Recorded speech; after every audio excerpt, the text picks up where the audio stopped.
I was born and raised in Portland, Oregon, and both of my parents were Lutheran educators. My principal, Otto Dargitz at Trinity Lutheran Grade School in Portland, Oregon, he and I, in what he called the Board of Ed meetings in his office, then I remember out of nowhere he said, "And Steve Buuck, you need to be a teacher and a coach." And I thought, wow, Otto Dargitz saw something in me, not just a kid that he beat with a paddle all the time, but he saw that I was naturally a teacher and an educator. And I was a high school football coach and an English teacher and did that for 7 years. Got my master's when I was 30, became the assistant principal at a high school in Detroit, Lutheran High North. Left there after 1 year to get my PhD, and then Lutheran North called me back to be the principal, and I did that for 12 years, and then Faith Lutheran Middle School and High School. The CEO at the time, in 2008, he was my youth group director at Trinity Portland when I was a kid in high school.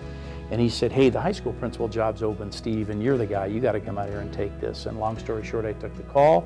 And then 2.5 years later, he left HKIS, and the board said, "We think you're the guy to take this on," and I did. We started this year with 2,189 students in middle school and high school, with about 500 kids on a waiting list this year that we couldn't get in. How did Faith Lutheran Middle School and High School become the largest Protestant school in the United States of America?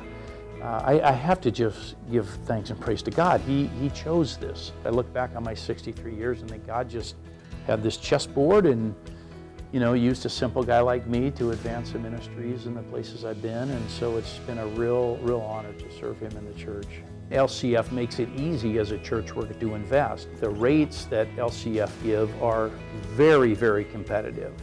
When I see how lives are changed in Lutheran churches and schools, there is no better investment in the world than the Lutheran Church Extension Fund, period.